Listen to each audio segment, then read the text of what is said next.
네, 안녕하세요. 10월 18일 토요일 새벽 기도 시작하겠습니다. 기도하겠습니다. 은혜로우신 우리 아버지, 복된 또 새하루를 허락해 주신 거 감사를 드립니다. 또 10월 중순에 지나가고 있습니다. 참으로 세월이 빨리 지나가고 있는 것을 깨닫게 됩니다. 아버지, 가을은 추수의 계절입니다. 그동안 심고 또 가꾸었던 모든 것들의 열매를 거두게 하여 주옵소서. 특별히 전도의 열매를 걷게 하시고 또 사랑의 열매를 거두게 하여 주시기를 원합니다. 이번 가을에 많은 풍성한 수확을 거둘 수 있도록 인도하여 주옵소서. 세계 만방에서 복음을 전하는 모든 선교사님들 은혜 장중에 붙잡아 주시며 그동안 뿌렸던 씨앗의 많은 열매를 거두게 하여 주옵소서. 연약한 성도들 긍휼을 베풀어 주시고 주의 능력의 손으로 어루만져 주시사 깨끗이 나음을 얻게 하여 주옵소서. 아버지, 특별히 시카고 필라델피아 교회 놀라운 부흥의 역사가 더하게 하시고 날마다 매주마다 아버지 구원받는 영혼이 돌아오는 놀라운 은혜가 있게 하여 주시옵소서. 아버지, 특별히 대한민국 심히 위중한 가운데 있습니다. 모든 악의 정권들이 이제 아버지 종식되게 하여 주시고 아버지 새로운 의의 정권이 탄생할 수 있도록 하나님 친히 간섭하여 주옵소서. 오늘도 하나님께 의탁하며 예수님의 이름으로 기도드립니다. 아멘. 네, 찬송가 146장입니다. 저 멀리 푸른 언덕에 146장 예전 찬송가도 146장입니다. 저 멀리 푸른 언덕에 그 십자가 위에 주 예수 나를 위하여 못 박혀주었도다.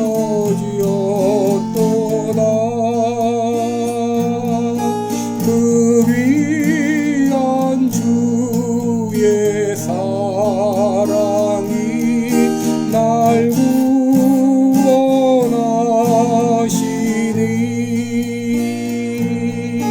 그 사랑 나도 본받아 주 위에 힘쓰리.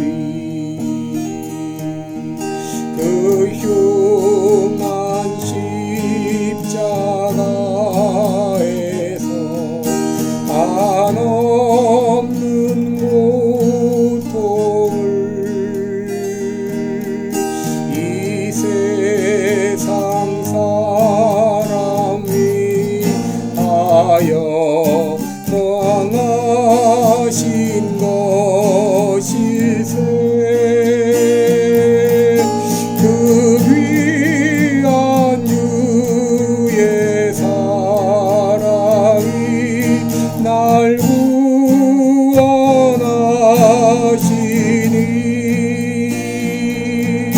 그 사랑 나도 본받아 주 위에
네, 우리 오늘은 출애굽기 32장 30절부터 보겠습니다.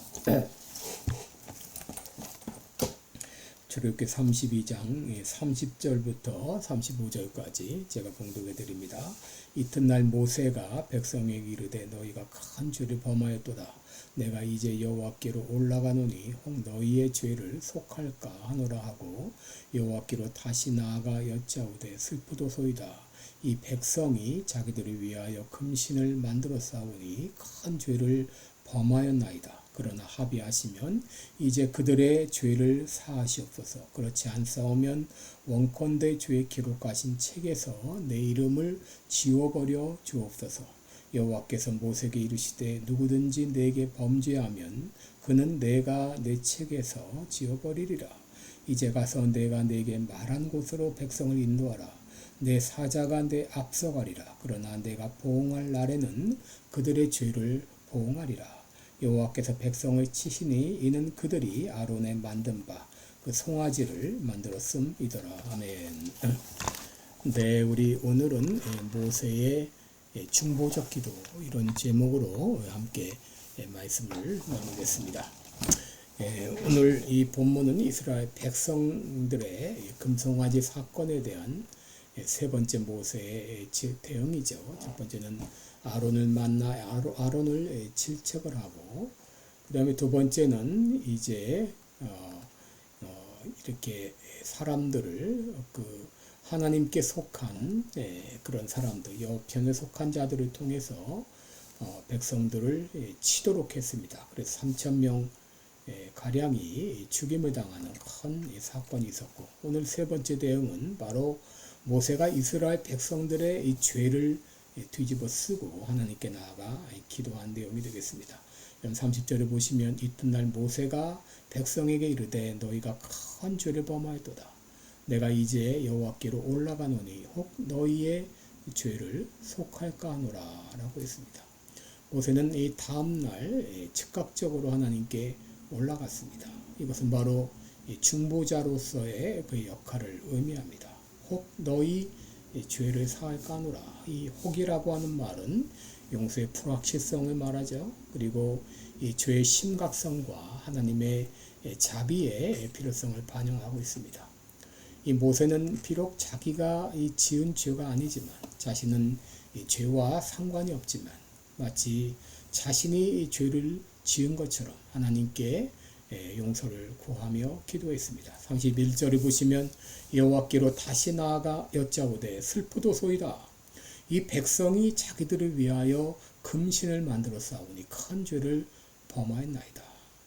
모세는 이스라엘 백성들이 이 금송아지를 만든 큰 죄를 범한 것에 대하여 자신이 슬퍼하며 기도한 것을 알게 됩니다.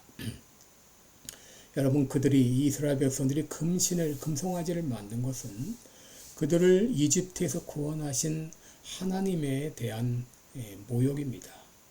그리고 금을 만들어 송아지를 만든 것은 어쩌면 영적인 면보다도 물질적인 면을 더 추구하고 중시하는 그들의 잘못된 우선순위를 보여준다 하겠습니다. 여러분, 인간이 타락할 때 이처럼 눈에 보이지 않는 하나님보다도 눈에 보이는 것을 더 숭상하는 이런 죄를 저지르게 되는 것이죠.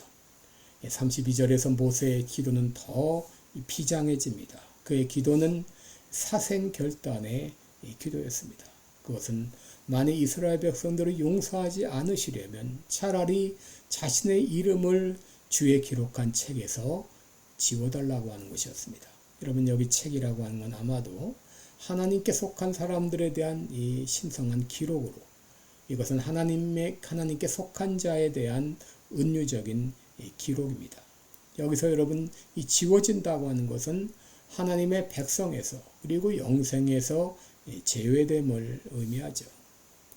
여러분, 모세가 이렇게 기도한 것은 이스라엘 백성들을 향한 그의 사랑을 보여주고 있습니다. 이것은 바울이 로마서 9장 3절에서 나의 형제 곧 골육의 친척을 위하여 내 자신이 저주를 받아 그리스도에게서 끊어질지라도 원하는 바로다 라고 기도한 것과 같습니다. 그때 하나님께서는 모세에게 말씀하셨죠. 33절을 보시면 여호와께서 모세에게 이르시되 누구든지 내게 범죄하면 그는 내가 내 책에서 지워버리리라. 하나님께서는 모세의 제안을 거절하셨습니다. 모세의 이름을 제할 것이 아니라 죄 지은 사람의 이름을 내 책에서 지워버릴 것이라 라고 말씀하셨어요. 여러분, 이것은 개인이 지은 죄는 각 개인이 자신이 지은 죄에 대해서 책임을 져야 한다고 하는 것이죠.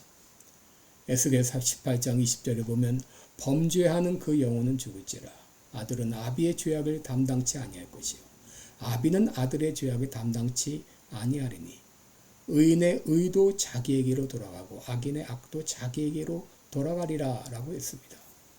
여러분, 죄를 지은 사람은 그 사람이 그 죄에 대해서 책임을 져야 한다고 하는 것이죠. 여러분, 우리도 이 오늘 모세가 이 중보적인 기도를 드렸던 것처럼 우리도 기도해야 되겠습니다. 여러분, 지금 대한민국이 아주 심각한 상황에 있죠. 대통령이라는 이름을 가진 자나 또 위정자들, 모든 장관들, 그리고 국회의원들, 특히 민주당 국회의원들 모두 다 양심을 거스리고 말하고 행동하고 있습니다. 그들은 자기의 잘못을 인정하지 않고 있습니다. 부정선거로 잘못 당선된 대통령의 그 지금 재판을 없애버리려고, 그거를 감추려고 수많은 사람들이 거짓말에 동참하고 있습니다. 불의가 판을 치는 그런 세상이 되었는데 이들이 자신의 잘못을 인정하고 회개하도록 기도해야 되겠습니다. 이들이 돌이킬지 돌이키지 않을지는 알지 못하지만 또 하나님이 그들의 죄를 용서하실지 그렇지 않을지 알 길이 없지만 그럼에도 우리는 이들이 회개하고 돌아오도록 기도해야 되겠습니다. 만약 돌이키지 않는다면 엄중한 심판을 받을 것입니다. 여러분, 결국 하나님께서는 모세의 기도에 대하여 노라고 응답하셨어요. 노.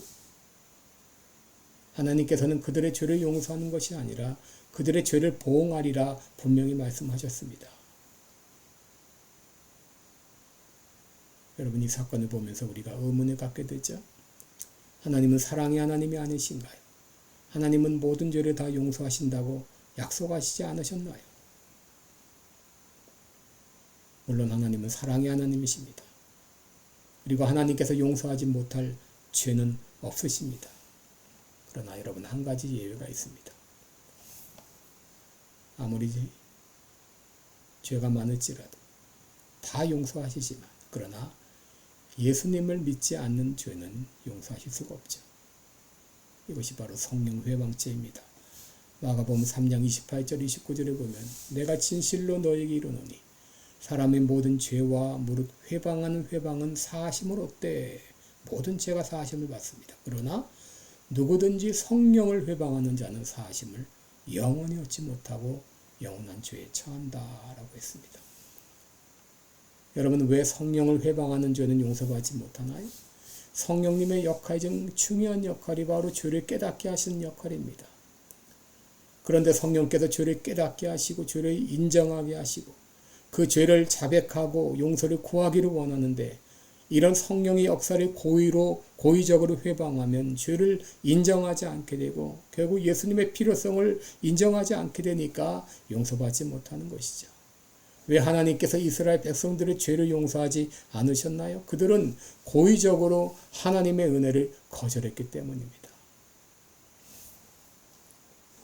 그럼에도 하나님은 진노 중에도 긍휼을 베풀어 주셨어요. 그것은 이스라엘 백성들, 남은 백성들로 약속하신 땅으로 인도하신다는 것이죠.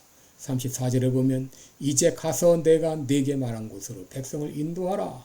내 사자가 내 앞서 가리라. 이스라엘 백성들 가운데 죄의 대가를 치를 사람이 있겠지만 그럼에도 내 사자를 앞서 보내 남은 이스라엘 백성들을 가나안 땅에 인도하시겠다고 말씀하셨습니다. 여러분, 오늘 본문을 통해 우리가 알 수 있는 것이 무엇이죠? 하나님의 사랑은 한이 없지만 그러나 동시에 공의의 하나님이라고 하는 것이죠. 그리고 하나님은 반드시 죄의 대가를 치르게 하신다고 하는 것이죠. 하나님은 자비로우시지만 동시에 공의로우시기에 사람들이 택한 선택과 행동에 대해서 책임을 물으신다고 하는 것이죠. 여러분, 우리도 언젠가 하나님의 심판대 앞에 설 때 하나님께서는 우리가 택한 행동과 선택에 대해 책임을 물으실 것입니다. 그러나 예수 그리스도를 구주로 영접한 사람들은 그 죄에 대한 신문을 받지 않을 것입니다. 왜냐하면 예수님께서 내가 받을 심판과 형벌을 대신 받아 주셨기 때문이죠. 요한복음 5장 24절에 내가 진실로 진실로 너희에게 이르노니 내 말을 듣고 나 보내신 이를 믿는 자는 영생을 얻었고 심판에 이르지 아니하나니 사망에서 생명으로 옮겼다고 했습니다. 예수님을 믿는 자는 영생을 얻었습니다. 심판에 이르지 않을 것입니다. 사망에서 생명으로 옮겨졌습니다. 그러나 모세 당시 이스라엘 백성들의 심판을 받은 이유는 참되신 하나님을 거절하고 스스로 우상을 숭배했기 때문입니다. 다른 죄는 용서받을 수 있으나 우상을 숭배한 죄는 결코 용서받지 못합니다. 나중에라도 그들이 돌이켰다면 용서를 받았을 것입니다. 그러나 그들은 회개하지 않아 결국 심판을 받았습니다. 지금 대한민국 정부와 민주당 정권, 하나님께서 그들의 마음 가운데, 양심 가운데 회개를 촉구하고 있습니다. 죄를 인정하고 자백하고 그리고 하나님께 돌아오라. 이 하나님의 메시지를 듣고 돌아오면 용서를 받겠지만 끝까지 버팅기면 결국 하나님의 엄중한 심판을 면치 못할 것입니다. 기도하겠습니다. 은혜로우신 우리 아버지, 하나님은 지금도 회개하고 돌아오라고 외치십니다. 성령께서 우리의 죄를 깨닫게 하시고 그것을 인정하고 받아들이고 용서를 구하고 자백하고 주님께 돌아오라고 말씀하고 있습니다. 그러나 끝까지 그 죄에서 돌이키지 않으면 하나님의 엄중한 심판을 받을 것입니다. 우리도 이 모세가 이스라엘 백성들을 중보하며 기도했던 것처럼 이제 악한 이런 세력들, 비록 인간적으로 밉지만 그러나 회개하고 돌아오기를 간구합니다. 주님이여 긍휼을 베풀어 주옵소서. 예수님의 이름으로 기도드리옵나이다. 아멘. 네, 여러분 오늘도 복되고 은혜로운 하루 되시기를 축원합니다. 여러분 사랑하고 축복합니다. 네, 또 주일입니다. 복된 주일 맞이하도록 마음으로 또 몸으로 잘 준비하시고 우리 새날을 맞이하시고 더 많은 분들 주님께 인도할 수 있기를 바랍니다. 고맙습니다.